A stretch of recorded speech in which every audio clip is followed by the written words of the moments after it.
अमर हमेशा की तरह लाइब्रेरी में पढ़ रहा था। वो कुछ दिनों पहले ही हॉस्टल में आया था। अमर दूसरे बॉयज़ की तरह एंजॉय नहीं करता था। वो सिर्फ अपने स्टडीज़ में ही बिज़ी रहता था क्योंकि उसका अपना कोई फ्रेंड नहीं था और अमर ज़्यादा किसी को जानता भी नहीं था। खैर, अमर की स्टडी हो गई थी और रात भी काफ़ी हो चुकी थी। वो अपने रूम के लिए निकल गया। रूम तक वो पहुंचने ही वाला था कि उसने वहाँ किसी को देखा और जब वो उसके करीब गया तो उसने देखा कि वहाँ एक लड़का खड़ा था। अमर ने उससे पूछा कि वो इतनी रात गए अकेले यहाँ क्यों खड़ा है। उसने जवाब दिया कि वो बहुत बोर हो रहा था और रिलैक्स होने के लिए बाहर आ गया। अमर ने उससे पूछा कि तुम्हें पहले कभी नहीं देखा। तभी उसने जवाब दिया कि वो कल ही हॉस्टल में आया है। अमर ने उससे कहा कि वो भी नया ही है हॉस्टल में। अमर ने उससे उसका नाम पूछा। तभी उसने बताया कि उसका नाम राघव है और फिर काफ़ी देर तक उनकी बातें हुई और वो अच्छे फ्रेंड्स बन गए। अगले दिन सुबह दोनों साथ में ही सारे लेक्चर्स अटेंड किए। दोनों ही एक दूसरे के बहुत अच्छे दोस्त बन गए थे। वो लोग साथ में एंजॉय भी किए। दिन कटते गए और फाइनल एग्ज़ाम्स आ गए। राघव और अमर साथ में ही अपने एग्ज़ाम्स की तैयारी करते थे। एग्ज़ाम्स होने के बाद सभी स्टूडेंट्स का अलविदा कहने का वक्त आ गया। एक बहुत अच्छी फेयरवेल पार्टी होने के बाद सभी स्टूडेंट्स अपने अपने घर वापस जाने लगे। अमर और राघव एक दूसरे से मिले।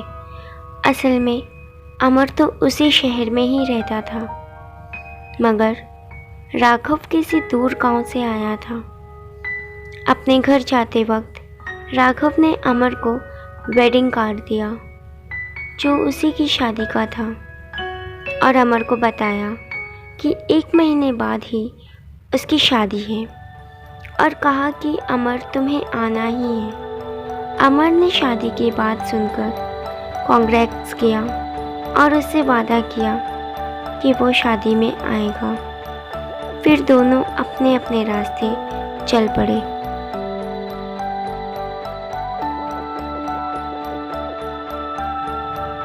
वक्त बीतता गया। एक दिन अमर अपने घर में कुछ ऑफिस का काम कर रहा था कि अचानक उसका ध्यान पास में रखे एनवेलप में गया और उसे याद आया कि कुछ ही दिनों में उसके दोस्त की शादी है। वो अपने दोस्त के गांव के लिए निकल गया। गांव काफ़ी दूर था और गांव तक के लिए कोई सवारी भी नहीं जाती थी। गांव तक पैदल ही जाना पड़ता था। जंगल से गुजरते हुए वहाँ एक नदी भी पड़ती थी और उस नदी को पार करने के लिए एक टूटा फूटा सा पुल था। नदी के दूसरे ओर राघव का गांव था। वो जंगल पार कर रहा था। खैर, अमर नदी तक पहुंचा। तभी उसे पीछे से किसी की आवाज़ आई। रुक जाओ बेटा। वो पीछे मुड़ा। वहाँ उसने एक बूढ़े आदमी को देखा जो काफ़ी कमज़ोर दिख रहा था और उस आदमी ने लड़खड़ाती हुई आवाज़ में अमर से पूछा कि वो उस ओर क्यों जा रहा है। तभी अमर ने कहा कि वो नदी के उस पार जो गांव है वो वहाँ जा रहा है। अमर की ये बात सुनकर वो आदमी घबरा सा गया और उसने पूछा कि तुम वहाँ आखिर क्यों जा रहे हो। अमर ने बताया कि उस गांव में उसका दोस्त रहता है और कुछ ही दिनों में उसकी शादी भी है। वो उसी से मिलने जा रहा है। अमर उस आदमी के बर्ताव से थोड़ा परेशान सा हो गया, पर फिर भी उसने उस आदमी की बातों को इग्नोर किया और अपने रास्ते चल पड़ा। नदी पार करते ही कुछ दूरी चलने के बाद उसे गांव दिखा। रास्ता काफ़ी लंबा होने की वजह से गांव पहुंचते पहुंचते काफ़ी रात हो गई थी। जब अमर ने देखा तो गांव में बहुत सन्नाटा था। हर तरफ खामोशी छाई हुई थी। ऐसा माहौल देखने के बाद ऐसा लग ही नहीं रहा था कि उस गांव में बस कुछ ही दिनों में शादी है।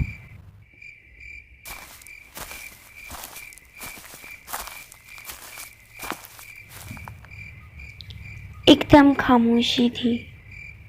खैर, अमर चलता गया और वो गांव के घरों को देखने लगा और सोचने लगा कि आखिर उसके दोस्त का कौन सा घर होगा। तभी उसने एक घर को देखा और सोच लिया कि शायद यही राघव का घर है, क्योंकि उसने बताया था कि उसके घर के पास एक बरगद का पेड़ है और वो उस घर के पास जाने लगा।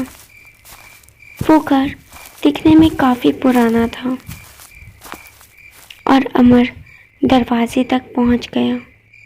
वो थोड़ा बेचैन था और समझ ही नहीं पा रहा था कि क्या करना चाहिए, पर फिर भी उसने दरवाज़ा खटखटाया और फिर खड़ा हो गया, मगर ना किसी की आवाज़ आई, ना ही कोई जवाब। अमर ने फिर से दरवाज़ा खटखटाया। इस बार भी कोई जवाब नहीं मिला। अमर सोचा, हो सकता है शायद सब सो रहे हों, और उसने फिर दरवाज़ा खटखटाया। कौन है? ये आवाज़ सुनकर अमर थोड़ा रिलैक्स हो गया और बोला कि मैं राघव का दोस्त हूँ। ये राघव का ही घर है ना? तभी अंदर से आवाज़ आई, दोस्त, चले आओ, मैं अंदर ही हूँ। अमर ने जब दरवाज़ा को पुश किया तो दरवाज़ा खुला हुआ था। अमर अंदर आया। अंदर काफ़ी अंधेरा था और कुछ भी दिखाई नहीं दे रहा था। अमर ने पूछा कि इतना अंधेरा क्यों है? तो आवाज़ आई, घर में लाइट चली गई है। अमर ने कहा, अच्छा रुको, मेरे पास लाइटर है। जैसे ही अमर अपने जेब से लाइटर निकाल ही रहा था कि फिर आवाज़ आई, नहीं, तुम लाइटर मत निकालो, मुझे अंधेरा पसंद है। तभी अमर ने कहा, मगर दोस्त, मैं तुम्हें देखूंगा कैसे? रुको, मैं लाइटर निकालता हूँ। मगर फिर आवाज़ आई, नहीं, तुम मुझे मत देखो। अमर ने कुछ कहना चाहा, मगर आवाज़ आई, और अंदर आओ। अमर और अंदर चलने लगा, मगर जैसे जैसे वो अंदर जाता गया, अंधेरा वैसे ही बढ़ता जा रहा था। उसे ठीक नहीं लगा और उसने फौरन बिना कुछ कहे लाइटर जला दिया। लाइटर जलाते ही उसने देखा कि उसी के दोस्त राघव की लाश लटक रही है। वो देखकर उसकी चीख निकल आई और फिर बिना कुछ सोचे समझे वहाँ से भागने लगा। जब अमर दरवाजे के पास पहुँचने वाला था, उसने देखा कि दरवाज़ा बंद हो रहा है। जैसे तैसे वो घर से बाहर निकला और ज़ोर ज़ोर से भागने लगा। उसे ऐसा लग रहा था कि कोई उसे पकड़ रहा है। घबराहट में अमर बस भाग रहा था। उसे ऐसा लग रहा था कि कोई उसका पैर पकड़ने की कोशिश कर रहा है, मगर खैर भागते हुए वो नदी के पास पहुंचा और एकदम से घबरा गया, क्योंकि जिस पुल से वो आया था वो पुल था ही नहीं। उसे ऐसा लग रहा था कि कोई उसके पीछे आ रहा है और वो फौरन पीछे मुड़ा। उसने देखा कि कोई उसकी तरफ बढ़ता जा रहा था। और तभी बिना कुछ सोचे समझे अमर ने नदी में छलांग लगाई। नदी के भाव के साथ अमर बहता जा रहा था। जब उसकी आँख खुली तो उसने अपने आप को हॉस्पिटल में पाया। जब उसने डॉक्टर से पूछा तो पता चला कि कुछ लोगों ने उसे बीच पर देखा और यहाँ ले आए।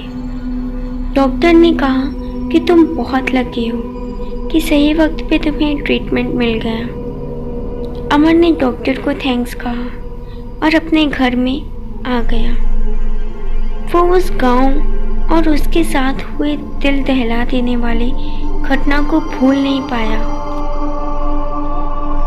जब उसने गांव के बारे में पता लगाया ये जानने के लिए कि आखिर उसके साथ ऐसा क्यों हुआ, तो पता चला कि 5 साल पहले उस गांव में प्लेग नाम की बहुत खतरनाक बीमारी आई थी, जिसके वजह से पूरा गांव खत्म हो गया। तब अमर को समझ आया कि जब उसका दोस्त राघव हॉस्टल में पढ़ने आया था तभी वो गांव पूरा बीमारी की वजह से खत्म हो गया। जब राघव गांव पहुंचा, ये देखकर उसे बर्दाश्त नहीं हुआ और उसने अपने आप को मार डाला। आज भी अमर उस हादसे को भुलाने की कोशिश कर रहा है, मगर वो इतना खौफनाक है कि शायद वो उसे अपनी पूरी ज़िंदगी नहीं भुला पाएगा। Hey guys, hope you like my video. Subscribe to my channel, and if you like my videos then click the like button. Goodbye.